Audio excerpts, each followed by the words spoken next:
बोलिए श्रीमन नारायण भगवान की जय। बोलिए श्री भक्तवत्सल भगवान की जय। बोलिए श्रीमद् भागवत महापुराण की जय। भक्तजनों, इस प्रकार पिछले सत्र में हमने भगवान श्री राम के बारे में जाना, उनके वंश के बारे में जाना, सूर्य वंश के बारे में जाना। राम जी के बाद भी कई राजा हुए, कई पराक्रमी राजा हुए। यहाँ आखिरी राजा सुमित्र हुए, उसके बाद सूर्य वंश समाप्त हो गया।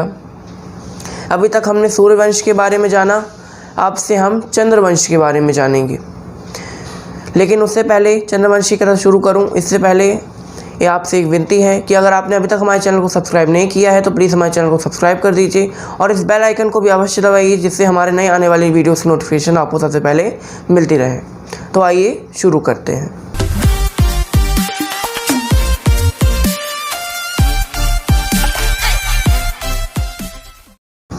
जैसा कि मैंने बताया कि कोई भी वंश है उसकी शुरुआत ब्रह्मा जी से होती है। तो यहाँ ब्रह्मा जी हुए, ब्रह्मा जी के 10 मानस पुत्र हुए, उनमें से एक मानस पुत्र है महर्षि अत्रि। अत्रि का विवाह कर्दम मुनि की पुत्री, कर्दम मुनि और देवहूति की पुत्री जो है अनुसुईया नामक कन्या से हुआ। उससे उन्हें 3 पुत्र हुए, यानी त्रिदेवों के अंश, भगवान विष्णु के अंश से दत्तात्रेय, श्री शिव जी के अंश से दुर्वासा ऋषि और श्री ब्रह्मा जी के अंश से चंद्रमा। चंद्रमा को अत्रि मुनि ने अपनी कई सारी शक्तियाँ प्रदान की, कई सारे तपोबल प्रदान किया, उनको कई सारी कलाएं प्रदान की, कई सारी औषधियाँ प्रदान की और उनको एक विशेष ग्रह के रूप में सम्मान दिया गया।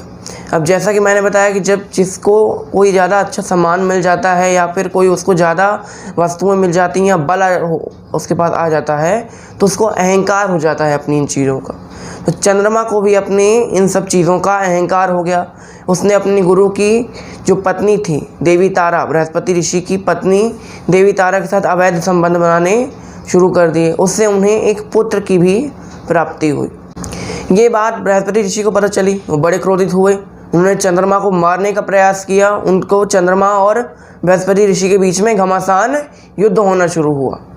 यहाँ बृहस्पति ऋषि के साथ सारे देवगण थे, लेकिन चंद्रमा जी अकेले थे। यहाँ शुक्राचार्य जी ने कहा कि पूरे देव बृहस्पति के साथ हैं, चंद्रमा के साथ कोई नहीं, चलो हम चंद्रमा के साथ मिलके युद्ध करते हैं। तो सारे जो दैत्य थे वो चंद्रमा के साथ मिलकर युद्ध हुआ और देवासुर संग्राम छिड़ गया। यहाँ अंगीरा ऋषि ने ब्रह्मा जी से कहा कि हे ब्रह्मदेव, बृहस्पति ऋषि के जो पिता थे महर्षि अंगीरा, उन्होंने ब्रह्मा जी से कहा कि हे ब्रह्मदेव, आप किसी भी तरह करके इस युद्ध को रोक दीजिए। तब ब्रह्मा जी ने चंद्रमा को बहुत डांटा फटकारा, बहुत डांट लगाई और युद्ध को रुकवाया। यहाँ पर बृहस्पति ऋषि ने अपनी पत्नी तारा से कहा कि तुम, इसीलिए मैंने तुमको अपनी पत्नी चुना था कि तुम ऐसा कार्य करो, ऐसा गलत कार्य करो, जाओ अभी भी समय है, जाओ अभी इस बच्चे को त्याग कर दो, ये मेरा बच्चा नहीं है और तुम ने अगर त्याग नहीं किया तो मैं तुमको अपनी पत्नी नहीं मानूंगा। ये बात अब तारा देवी बड़ी चिंतित हो गई। उन्होंने अपने गर्भ से एक बालक को निकाला। अब उस बालक को निकालते ही चंद्रमा और बृहस्पति दोनों के मन में उनसे ममता आ गई, क्योंकि वे बृहस्पति ऋषि की पत्नी थी और चंद्रमा की ने भी उनसे वैसे संबंध बनाया। तो दोनों तरह से यहाँ पे चंद्रमा और बृहस्पति दोनों के मन में उस बालक के प्रति ममता के भाव आ गए। बृहस्पति ऋषि ने कहा कि वो मेरी पत्नी थी, इसलिए इसको मैं ले जाऊँगा। चंद्रमा ने कहा नहीं, वो पत्नी तुम्हारी थी लेकिन बेटा तो मेरा है ना। यहाँ बहुत वाद विवाद होता है। यहाँ पे ब्रह्मा जी कहते हैं कि उसी से पूछ लो ना कि वो बता देगी। यहाँ तारा देवी ने तो कुछ नहीं कहा। तो अंदर से जो पुत्र था, वो जो पुत्र छोटा सा, उसने कहा कि अरे बता दो ना, इतना शर्मा क्यों रही हो? जब किसी दूसरे पुरुष के साथ तुमने संबंध बनाने में तुम नहीं शर्माई तो अब क्यों शर्मा रही हो? बताओ किसका पुत्र हूँ मैं। तब ब्रह्मा जी के साथ अकेले जाकर वो बताती है कि ये चंद्रमा का पुत्र है, तो इसको चंद्रमा को दे दिया जाता है। उस बालक का नाम बुद्ध पड़ता है। जिस प्रकार हमने बताया कि बुद्ध का विवाह राजा सुद्युम्न, इला यानी राजा सुद्युम्न के साथ होता है। उससे उन्हें पुरुरवा नाम के एक पुत्र की प्राप्ति होती है। एक बार नारद जी देवराज इंद्र की सभा में बैठे हुए थे, तब उन्होंने पुरुरवा की सुंदरता और रूप यौवन के बारे में बहुत प्रशंसा की। उससे उर्वशी उनके अंदर प्रेम जागा। उनको लगा कि मैं इस पुरूरवा को देख के तो हूँ कैसा है। नारद जी जिसकी इतनी प्रशंसा कर रहे हैं, देवर्षि नारद जी इसकी प्रशंसा कर रहे हैं। यहाँ उर्वशी पृथ्वी पर आती है, पुरूरवा को ढूंढती है। पुरूरवा जब मिलते हैं दोनों के बीच में प्रेम हो जाता है। पुरूरवा ने कहा तुम हमसे विवाह करोगी? उर्वशी ने कहा मैं विवाह तो करूँगी, लेकिन मेरी एक शर्त है। जब उर्वशी देवलोक से आई थी तब उसने अपनी 2 भेड़ थी, उसको 2 भेड़ें थीं, वो उसके पुत्र जैसी थी, बहुत उसको प्रेम करती थी। जैसे हम लोग किसी के साथ नहीं रहते तो उसको बहुत प्रेम हो जाता है कि कोई जानवर ही क्यों ना हो। तो उर्वशी को उन 2 भेड़ों से बहुत प्रेम था। उसने पुरूरवा के सामने 2 शर्त रखी। पहली शर्त कि तुम इन 2 भेड़ों की रक्षा आजीवन करोगे। पुरूरवा ने कहा ठीक है। दूसरी शर्त रखी गई कि तुम काम वासना के समय के अलावा तुम कभी मुझे निर्वस्त्र होकर नहीं दिखोगे, क्योंकि अगर तुम मुझे निर्वस्त्र होकर दिखे तो मैं तुम्हें छोड़कर चली जाऊंगी। यहाँ पुरूरवा ने कहा ठीक है। अब दोनों का विवाह हो गया, दोनों अच्छे से भोग विलास करते हुए अपने जीवन को बिता रहे थे। तभी यहाँ इंद्र को पता चलता है कि उर्वशी तो पृथ्वी पर चली गई। यहाँ कई लोग इंद्र की बहुत निंदा करते हैं कि देखो तुम्हारी अप्सरा तो एक मनुष्य के पीछे भाग रही है। यहाँ इंद्र को अपना अपमान महसूस हुआ। उन्होंने 2 गंधर्वों को भेजा। उन्होंने कहा कि जाओ और उर्वशी को किसी भी तरह करके देवलोक वापस लेकर आओ, और अगर देवलोक नहीं ला सकते तो उस मनुष्य से दूर कर दो। गंधर्व गए। अब रात का समय था। उर्वशी और जो पुरूरवा थे वो बैठे हुए थे, सो रहे थे, दोनों निर्वस्त्र थे। यहाँ पर जो गंधर्व आते हैं उनकी 2 भेड़ों को चुरा कर ले जाते हैं। जब वो 2 भेड़ों को चुरा रहे थे तब उनकी 2 भेड़ें चिल्लाना शुरू की, मैं। तो उससे जो उर्वशी थी उसकी नींद खुली। पुरूरवा से कहा जाओ उन भेड़ों को बचाओ। पुरूरवा गया दौड़ते हुए। अब वो भूल गया कि वो निर्वस्त्र है, चला गया। अब वो भेड़ों को तो छुड़ा लाया, लेकिन अब गंधर्वों को ने कहा कि इसने भेड़ों को हमसे छुड़ा दिया, अब कुछ तो करते हैं जिससे ये उससे दूर हो जाए। तो गंधर्वों ने, रात का समय था, एक बिजली जैसी चमक उत्पन्न की। उससे जब पुरूरवा और उर्वशी आमने सामने आए तब उर्वशी ने पुरूरवा को निर्वस्त्र देख लिया और वो उसे छोड़कर चली गई। यहाँ पुरूरवा का मन हमेशा उर्वशी में अटका रहता कि उर्वशी मेरी, उर्वशी कहाँ गई, उसको ढूंढने लगे। एक दिन उर्वशी मिल जाती है। उर्वशी उनसे कहती है कि मैं आपके साथ नहीं रह सकती, क्योंकि मैं एक अप्सरा हूँ और एक अप्सरा एक मनुष्य के साथ नहीं रह सकती। लेकिन फिर भी आपने मुझसे प्रेम किया है, मैंने आपसे प्रेम किया, इसलिए मैं हर वर्ष एक बार आपसे मिलने अवश्य आऊँगी। यहाँ उर्वशी हर वर्ष आती थी। उर्वशी और पुरूरवा के 6 पुत्र हुए, जिससे चंद्रवंश की शुरुआत हुई। इसी वंश में गाधी नाम के एक राजा हुए। उन्होंने अपनी बेटी सत्यवती का ऋचिक नाम के ऋषि से विवाह करा दिया। ऋचिक ऋषि ने उनसे कहा कि तुम अपनी बेटी का विवाह हमसे करा दो। यहाँ गाधी ने कहा मेरी एक शर्त है। ऋचिक मुनि ने कहा क्या शर्त है? कहते कि मुझे तुम ऐसे घोड़े ला कर दो जिनका शरीर तो पूरा सफ़ेद रहे लेकिन कान नीले रहें। ऋषिक मुनि ने कहा ठीक है ले आएंगे। गाधी ने कहा कि ऐसे घोड़े तो होते ही नहीं, तो कहाँ से लाएगा? यहाँ वो वरुण लोक जाते हैं। वरुण लोक में इस तरह के घोड़े मिलते हैं जिनके जो पूरा शरीर होता है वो सफ़ेद होता है लेकिन उनका एक कान नीला होता है। वो वरुण लोक से लाकर गाधी को दे देते हैं। वो अपनी पुत्री सत्यवती का विवाह करा लेते हैं। सत्यवती की जो पालनहार माता थी वो उनके साथ जाती हैं। वो कहती हैं कि वो ऋषि है, वो कहाँ मेरी पुत्री का इतना ख्याल रख पाएगा, वो तपस्या करता है। इसलिए वो महर्षि ऋचिक की जो सास थी यानी सत्यवती की माँ, वो भी उनके साथ जाती है। यहाँ एक दिन सत्यवती और उनकी माँ दोनों ही ऋचिक मुनि से कहती हैं कि हमको पुत्र चाहिए, कैसे भी करके हमको पुत्र दीजिए। ऋचिक मुनि ने कहा ठीक है। ऋचिक मुनि ने चरु एक अन्न होता है, उन दोनों के लिए पकाया, दोनों को आमंत्रित किया। यहाँ उनकी सास ने सोचा कि ऋषि ने अपनी पत्नी के लिए तो अच्छे चरु पकाए होंगे, मेरे लिए तो ऐसे बूढ़े चरु पकाए होंगे। उन्होंने सोचा कि मैं कुछ ऐसा करूं कि मैं अपनी पुत्री के चरु खा लूं और वो मेरे बदले मेरे वाले चरु खा ले। उसने अपनी पुत्री से कहा कि हे पुत्री, तुम मुझे जो तुम्हारे चरु हैं वो मुझे दे दो और जो मेरे चरु हैं वो तुम खा लो। यहाँ ऐसा ही किया सत्यवती ने, वो उनके चरु खुद खा गई और अपने चरु उनको दे दिए।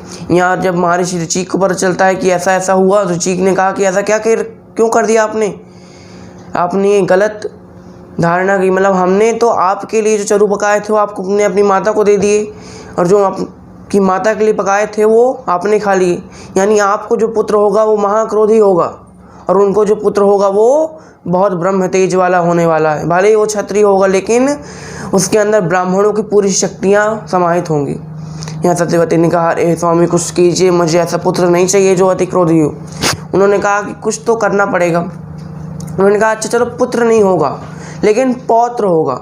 जब पौत्र होगा वो क्रोधी होगा, अति क्रोधी होगा और वो क्षत्रियों का नाश करेगा। यहाँ महर्षि ऋषि की पत्नी सत्यवती के गर्भ से महर्षि जमदग्नि का प्रादुर्भाव होता है। जमदग्नि ऋषि रेणु नाम के ऋषि की जो पुत्री थी उनके साथ विवाह करते हैं। रेणुका नाम की कन्या से विवाह करते हैं, उससे उन्हें श्री परशुराम जी की उत्पत्ति होती है। यहाँ परशुराम जी अति क्रोधी ऋषि थे, बहुत क्रोध करते थे और उन्होंने क्षत्रियों का नाश भी किया। राजा परीक्षित कहते हैं कैसे, क्यों किया, किस तरह किया, हमको सब बताइए। सुखदेव मुनि महाराज जी कहते हैं बताता हूँ क्यों किया और परशुराम जी का जन्म क्यों हुआ। पहली आप ये बात जानिए। एक बार सहस्त्रबाहु हय वंश में एक सहस्त्रबाहु नाम के एक राजा हुए। उसका नाम पहले कीर्तार्जुन था। उसको अपनी शक्तियों का बहुत घमंड था। उसने दत्तात्रेय भगवान की तपस्या की और उनसे वरदान मांगा। पहला वरदान कि मैं सबसे शक्तिशाली हो जाऊं, दूसरा वरदान कि मेरी हजारों भुजाएं हो जाएं। तो भगवान ने उनको दोनों वरदान दिए। दोनों वरदान प्राप्त किए और जब 1000 भुजाएं हो गईं तब उनको अपने बल का और घमंड हो गया। उनको जैसे मैंने बताया कि जब भी कोई चीज़ आपके पास आ जाती है तब आपको उसका घमंड हो जाता है, उस तरह उसको भी घमंड हो गया। एक दिन अग्नि देवता उसकी परीक्षा लेने आए। उस अग्नि देवता ने कहा कि हे राजन, मैंने सुना कि तुम बड़े दानी हो, भूखे को भोजन कराते हो, तो मैं चाहता हूँ कि तुम मुझे भोजन कराओ। यहाँ सहस्त्रबाहु ने कहा कि ये पूरी पृथ्वी मेरी है, आप जहाँ चाहे भोजन कर लें। अब अग्नि देवता का भोजन क्या है, सब कुछ जला के राख कर देना। अग्निदेव ने शुरू किया जलाना, भस्म करना। वो एक ऋषि के आश्रम तक वो आग पहुंची। ऋषि जान गए कि ये सहस्त्रबाहु की करतूत के कारण अग्नि देवता ये काम कर रहे हैं। उस ऋषि ने सहस्त्रबाहु को श्राप दिया कि जाओ, आज से कुछ वर्ष बाद श्री परशुराम जी का जन्म होगा और वो तुम्हारा अंत करेंगे। इसलिए परशुराम जी का जन्म सहस्त्रबाहु का अंत करने के लिए हुआ था। अब सहस्त्रबाहु ने ऐसा क्या कर दिया कि उसको अंत करना पड़ा। सहस्त्रबाहु बड़ा बलशाली जो राजा था, बहुत बलशाली, इतना बलशाली कि रावण तक उसके चंगुल में आ गया। एक बार उसने रावण को बंदी बना लिया, अपने बंदर की तरह अपनी काल कोठरी में जाकर डाल दिया था। इतना बलशाली राजा था। एक बार सहस्त्रबाहु शिकार खेलने के लिए निकला अपने मंत्रियों सहित, अपने कई सारे पार्षदों सहित। तब उसको प्यास लगी। तब महर्षि जमदग्नि यानी श्री परशुराम जी के पिता का आश्रम वहाँ दिखा। उन्होंने कहा कि हे महर्षि, आप हमको जल या भोजन कुछ प्रदान कर सकते हैं। महर्षि ने कहा हाँ, हम आपको क्या, आपकी पूरी सेना को भोजन प्रदान कर सकते हैं। यहाँ उन्होंने कहा अरे नहीं, आप इतना ही कीजिए, क्योंकि आप ये नहीं कर पाएंगे, क्योंकि आप एक ऋषि हैं और हम राजा हैं। हम राजाओं का जो भोजन है वो और बढ़िया स्वादिष्ट होता है, हम लोग 56 भोग खाते हैं, आपके पास कहाँ ही मिलेगा। महर्षि जमदग्नि ने कहा नहीं, वो मैं आपको सारी व्यवस्था करके दूंगा। मेरे पास कामधेनु है, समुद्र मंथन से निकली हुई कामधेनु ऋषियों को प्राप्त हुई थी। जमदग्नि ऋषि के पास आई, फिर वशिष्ठ मुनि के पास आई। ऐसे करते करते ऋषियों के पास आती जाती रहती थी, पासिंग द पार्सल चलता रहता था। यहाँ जमदग्नि मुनि के पास थी। उन्होंने कहा कि हम आपको सब कुछ खिला सकते हैं, हमारे पास कामधेनु। जब उन्होंने देखा कि कामधेनु से जो मांगो वो मिल जाता है, राजा ने कहा ये तो हमारे पास होनी चाहिए, ये हमारे पास होनी चाहिए। उन्होंने कहा, पूछा तक नहीं, मांगा भी नहीं, एक बार मांग भी लेते ऋषियों से तो क्या मना कर देते। उन्होंने कहा जाओ सैनिकों, अपने सैनिकों से कहा कि जाओ और महर्षि जमदग्नि के आश्रम से जो कामधेनु है उसको चुरा कर ले आओ, उसके बछड़े सहित उसको चुरा लाओ। यहाँ जमदग्नि मुनि के आश्रम से कामधेनु और उसके बछड़े को ले आते हैं। यहाँ महर्षि जमदग्नि बहुत दुखी होते हैं। यहाँ पर परशुराम जी आते हैं, कहते हैं पिता आप इतने दुखी क्यों हैं। सब बताते हैं कि यहाँ राजा सहस्त्रबाहु आए थे, उन्होंने कामधेनु को ले गए। यहाँ पर परशुराम जी कहते हैं अब रुकिए, अब मैं बताता हूँ सहस्त्रबाहु को। वैसे उसने कोई बड़ा पाप नहीं किया, उन्होंने सिर्फ इतना ही पाप किया कि एक गाय को उन्होंने चुरा लिया, लेकिन फिर भी पाप तो किया। तब परशुराम जी ने उनकी समस्त सेना सहित सहस्त्रबाहु की हजारों भुजाओं को काटते हुए उसका अंत कर दिया। यहाँ जब आकर बताते हैं अपने पिता से कि हे पिता, हमने सहस्त्रबाहु का अंत कर दिया, तो उनके पिता ने कहा, अरे ऐसा क्यों किया? वो भले ही घमंडी था, भले ही दुराचारी था, लेकिन था तो राजा ही ना, था तो प्रजावत्सल राजा। और एक प्रजावत्सल राजा की मृत्यु कर देना, उसका अंत कर देना, एक ब्राह्मण हत्या से भी बड़ा पाप है। जाओ तुम तीर्थों में जाओ, गंगा में स्नान करो, जिससे तुम्हारे पाप मिट जाएं। परशुराम जी ने ऐसा ही किया, गंगा आदि में स्नान किया और उनके सारे पाप मिट गए। एक बार उनकी जो माता थी यानी रेणुका, वो एक बार पानी भरने गंगा के तट पर गई। वहाँ पे चित्ररथ नाम का गंधर्व था, वो अपनी गंधर्व पत्नियों सहित उस जल में क्रीड़ा कर रहा था।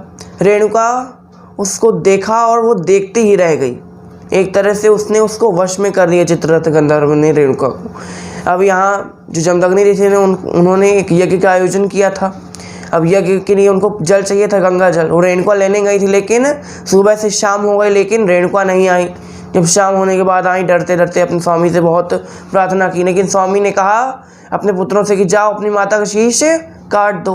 तो किसी पुत्र ने ऐसा नहीं किया।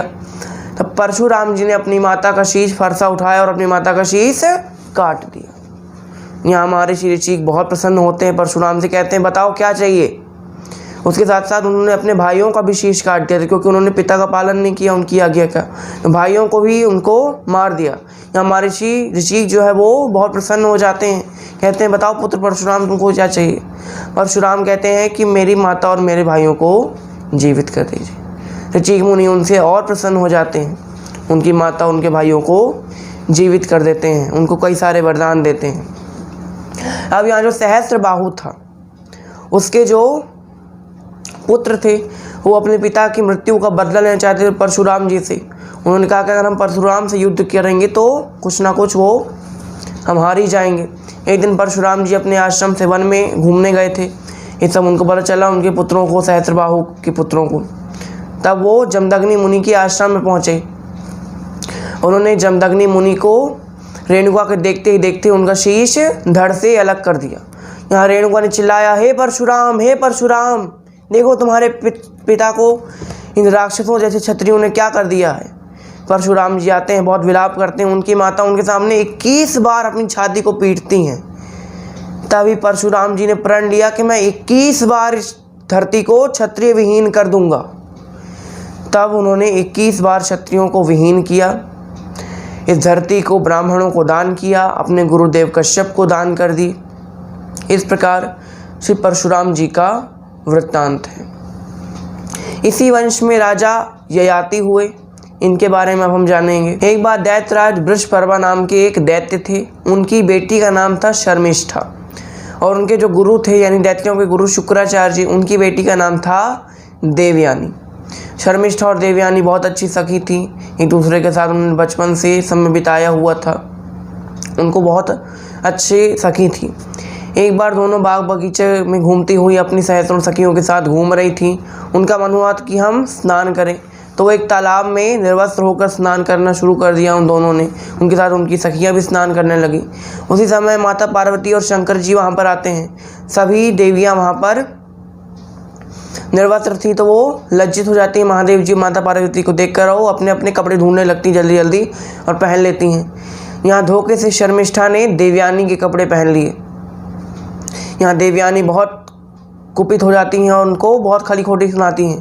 कहती हैं, अरे तेरा पिता तो असुर है, हमारे पिता तो जो है वो ब्रह्मा की संतान है, हमारे पिता तो ऋषि हैं जिनके तेरा पिता चरण चाटता रहता है।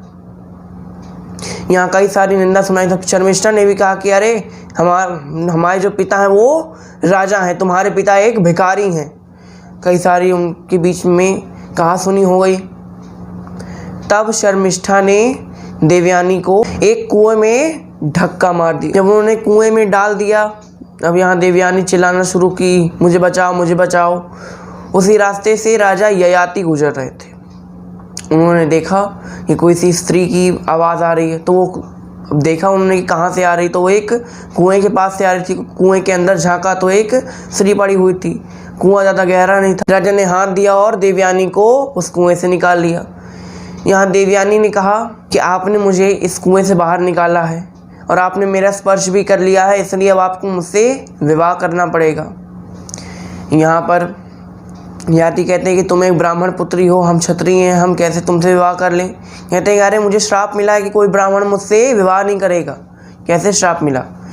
एक बार जो बृहस्पति ऋषि थे उनके पुत्र शुक्राचार्य से मृत संजीवनी विद्या सीख रहे थे। जब वो मृत संजीवनी विद्या उन्होंने सीख ली तब देवयानी ने उनसे कहा कि तुम मुझसे विवाह कर लो। उन्होंने कहा कि हम गुरु की पुत्री से विवाह नहीं करेंगे। तब देवयानी ने उन्हें श्राप दिया कि तुमने जो विद्याएं सीखी हैं वो सब नष्ट हो जाएंगी। या उसने भी श्राप दिया कि जाओ तुमसे किसी ब्राह्मण का विवाह ही नहीं होगा। तब से उनको श्राप है कि कोई ब्राह्मण उनसे विवाह नहीं करेगा, अगर करेगा तो वैश्य, क्षत्रिय या शूद्र से ही उसका विवाह होगा। यहाँ क्षत्रिय से विवाह करने को उन्होंने कहा। ययाति ने कहा कि अपने पिता से कह दो, उनको बता दो सब कुछ, अगर वो हाँ बोल देते हैं तो हम विवाह कर लेंगे। यहाँ जो देवयानी है वो अपने पिता शुक्राचार्य जी के पास आती, सब बताती है कि शुक्राचार्य जी, मेरे पिताजी जो शर्मिष्ठा है उसने आपकी बहुत निंदा की है। यहाँ पर जो शुक्राचार्य जी हैं वो बड़े क्रोध हो जाते हैं। वो वृषपर्वा के राज्य को छोड़कर जाने लगते हैं। वृषपर्वा सोचने करेगा गुरुदेव अगर हमारे राज्य को छोड़ के चले गए तो देवता हम पर आक्रमण कर देंगे। जब गुरु की कृपा नहीं होती तभी एक देवता और दानव के बीच में युद्ध होता है कि देवता हम पर आक्रमण कर देंगे। यहाँ पर उन्होंने शुक्राचार्य जी से बहुत विनती की। उन्होंने कहा कि हमारा राज्य में छोड़िए। तो शुक्राचार्य जी ने कहा अच्छा अगर तुम यही चाहते हो तो मेरी जो पुत्री कहती है देवयानी, अगर वो तुम्हारी पुत्री है, तुम जो भी वो कहती है अगर उसको मान लो तो मैं नहीं जाऊँगा। वृषपर्वा ने मान लिया। उन्होंने कहा शर्मिष्ठा बताओ देवयानी तुमसे जो भी कहे मान लेना बात को। देवयानी ने कहा कि मैं चाहती हूँ कि ये आजीवन मेरी दासी बनी रहे, और दूसरा वरदान मैं चाहती हूँ कि मेरा किसी भी क्षत्रिय से विवाह हो जाए जिसको मैं चाहती हूँ। यहाँ दोनों वरदान उन्हें मिल जाते हैं। यहाँ पर अब ययाति के साथ विवाह हो जाता है उनका, और शर्मिष्ठा को दासी के रूप में ले आती है। यहाँ देवयानी और ययाति का विवाह हुआ। उन्होंने कई सारे भोग विलास किए जिससे उन्हें 2 पुत्र उत्पन्न हुए। पहले पुत्र का नाम था यदु। अब यहाँ पर जो शर्मिष्ठा थी वो एक बार ययाति राजा से कहती है कि हे ययाति राजा, मुझे भी पुत्र दो, हम तो भाई दासी हो गए तो हमसे तो कोई विवाह नहीं करेगा, मैं चाहती हूँ कि तुम मुझे ही पुत्र दो। यहाँ जब विवाह हुआ था देवयानी और ययाति का, तब शुक्राचार्य जी ने कहा था कि अगर तुमने देवयानी के अलावा किसी और लड़की की तरफ आंख उठाकर भी देखा तब कुछ हो जाएगा, मैं कुछ ना कुछ कर दूंगा, मैं बहुत क्रोधित हो जाऊंगा। यहाँ राजा ने कहा था ठीक है, लेकिन फिर भी राजा भूल गए। उन्होंने कहा हो गया, चलो जो होगा वो देखा जाएगा। वहाँ उन्होंने शर्मिष्ठा के साथ भी संबंध बनाने शुरू कर दिए। उससे उन्हें 3 पुत्र हुए। सबसे छोटे पुत्र का नाम था पुरु। यहाँ देवयानी को पता चलता है कि भाई शर्मिष्ठा के साथ यहाँ राजा ने संबंध बनाने शुरू कर दिए। उन्होंने अपने पिता के पास रोती रोती जाती हैं। पिता श्राप देते हैं कि जाओ ययाति, तुमको अपने यौवन पर बड़ा घमंड है ना कि तुम किसी को पुत्र दे सकते हो, जाओ तुम बूढ़े हो जाओगे। यहाँ बहुत दुखी होते हैं। यहाँ उनसे कहते हैं कि हे ऋषि, मुझे ऐसा श्राप मत दीजिए, अभी तो मेरी आधी इच्छाएं भी पूरी नहीं हुई आपकी देवयानी के साथ और आपने मुझे ऐसा श्राप दे दिया। यहाँ शुक्राचार्य जी ने कहा चलो हमारा जो श्राप है वो तो अमोघ है, लेकिन फिर भी उसका छोटा सा तोड़ है। अगर कोई व्यक्ति तुमको अपना यौवन दे दे और बुढ़ापा एक्सचेंज कर ले तो तुम दोबारा जवान हो जाओगे। उन्होंने कहा ठीक है। अपने कई पुत्रों से कहा कि हे पुत्रों, तुम मुझे अपना यौवन दे दो और मेरा बुढ़ापा तुम ले लो, फिर बाद में जब मेरी इच्छाएं पूरी हो जाएंगी तब मैं तुमको तुम्हारा यौवन दोबारा लौटा दूंगा और मैं बुढ़ापे में आ जाऊंगा। कई पुत्रों ने मना कर दिया। पहले यदु से कहा, यदु ने मना कर दिया। उन्होंने कहा कि मैं ऐसा कुछ नहीं करूंगा। यदु को श्राप दिया कि जाओ, तुम्हारे वंशज कभी राजा नहीं बन पाएंगे, और अगर राजा बन भी गए तो भी ग्वालों की भांति तुम लोग घूमते रहोगे। यहाँ अपने छोटे बेटे पुरु के पास जाते हैं। पुरु मान जाते हैं। पुरु उनसे अपना बुढ़ापा और जवानी एक्सचेंज हो जाती है उन दोनों की। यहाँ 1000 वर्ष तक राजा ययाति भी जो है समागम करते रहते हैं, भोग विलास में लिप्त रहते हैं, लेकिन फिर भी उनकी जो तृप्ति थी वो तृप्त नहीं होते उन चीज़ों से। भोगों का उपभोग करने से कभी किसी को तृप्ति नहीं प्राप्त होती। एक बार उनको लगा कि अरे मैंने तो हज़ारों वर्ष तक भोग विलास किए फिर भी मुझे तृप्ति प्राप्त नहीं हुई, अब मुझे अपने पुत्र को राज्यपाठ देकर चले जाना चाहिए वनवास। यहाँ ययाति वनवास को चले जाते हैं। अपना यौवन अपने पुत्र को दोबारा वापस कर देते हैं और उनसे बुढ़ापा लेकर चले जाते हैं। इस कहानी में ययाति को थोड़ा सा बुरा दिखाया गया, लेकिन ययाति उससे भी बुरा था।